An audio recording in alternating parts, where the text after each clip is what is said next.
কেরানীগঞ্জ উপজেলায় যত্রতত্র ভাবে হসপিটাল এবং ডায়াগনস্টিক সেন্টার এবং ফার্মেসি থেকে শুরু করে এগুলো প্রতিষ্ঠা লাভ করেছে। সো দ্যাটস ওয়াই আমাদের কাছে অনেক সময় অভিযোগ আসছে যে এগুলোর অ্যানোমালিজ নিয়ে। তো সেক্ষেত্রে আজকে আমরা 3টি হসপিটালে অভিযান পরিচালনা করেছি এবং কয়েকটি ফার্মেসিতে, বিশেষ করে জিলমিল এবং রিজিয়া তালেব এবং স্কয়ার হসপিটাল সহ নিউ স্কয়ার হসপিটাল। সো এদের বিষয়ে আমরা দেখতে পেলাম যে কিছু অ্যানোমালিজ আছে, যার ফলে আমরা তাদেরকে অর্থদণ্ড করেছি। এবং ফার্মেসিতেও আমরা দেখেছি মেয়াদ উত্তীর্ণ ঔষধ থেকে শুরু করে ফিজিশিয়ান যে স্যাম্পল আছে সেগুলো বিক্রয় করছে। এবং পাশাপাশি আমরা দেখেছি যে রেজিস্টার্ড ডাক্তারের পরামর্শ ছাড়া, প্রেসক্রিপশন ছাড়াই ওনারা অ্যান্টিবায়োটিক বিক্রি করছেন। যার ফলে ওভারঅল আমরা 2টি হসপিটালকে 2.5 লক্ষ টাকা অর্থদণ্ড করেছি এবং পাশাপাশি 3টি ফার্মেসিকে প্রায় 70,000 টাকার মতো অর্থদণ্ড করেছি। ওভারঅল আজকে 3,20,000 টাকা অর্থদণ্ড করেছি।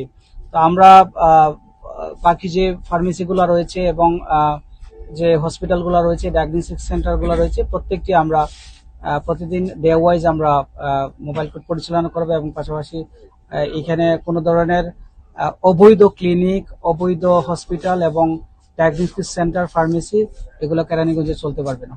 ডায়াগনস্টিক সেন্টার প্রতিষ্ঠিত করে রেখেছেন কিছু অসাধু ব্যবসায়ীরা। তো সেক্ষেত্রে আমরা দেখেছেন ইতিমধ্যে আমাদের মোবাইল কোর্ট পরিচালনা সহ আমরা পরিদর্শন জোরদার করেছি। আজকে জিলমিন হসপিটালে এখানে এসেও আমরা কিছু অ্যানোমালিজ দেখতে পেয়েছি। বিশেষ করে এখানে যে ক্রাইটেরিয়াগুলো রয়েছে সেগুলো ফিল আপ না। এখানে ডক্টর 6 জন থাকার কথা, সেই জায়গায় 1 জন ডাক্তার ডিউটি করছে। পাশাপাশি নার্স যেখানে 13 জন 14 জন থাকার কথা, সেখানে 6 থেকে 7 জন তারা ডিউটি পালন করছে। এবং আপনারা নিজেরাও দেখেছেন যে এই হসপিটালের যে ইনফ্রাস্ট্রাকচার, এটা আসলে গ্রহণযোগ্য নয়। একেবারে এখানে কনজেস্টেড ওয়েতে যে রুমগুলোতে সার্ভিস দেওয়া হচ্ছে, পাশাপাশি এখানে এই হসপিটালের মধ্যখানে একটি রেস্টুরেন্ট রয়েছে, যেটি একটি চাইনিজ রেস্টুরেন্ট। এটাও আসলে এই হসপিটালের সাথে অ্যাডজাস্টেড না, এটাও এই হসপিটালের বিল্ডিং এটা থাকার কথা নয়। এবং পাশাপাশি আমরা যেটা দেখেছি, অপারেশন থিয়েটার থেকে, ওয়ার্ড থেকে শুরু করে সবগুলো রুমেই আমরা ময়লা দেখেছি, পরিষ্কার পরিচ্ছন্ন নয়।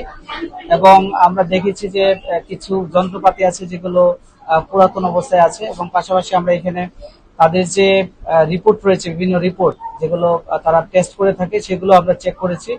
এবং কিছু কাগজপত্রের যে ঘাটতি, সেটা হচ্ছে তারা ইতিমধ্যে আবেদন করেছে, সেটা জানিয়েছে, আমরা দেখেছি আবেদন করেছে।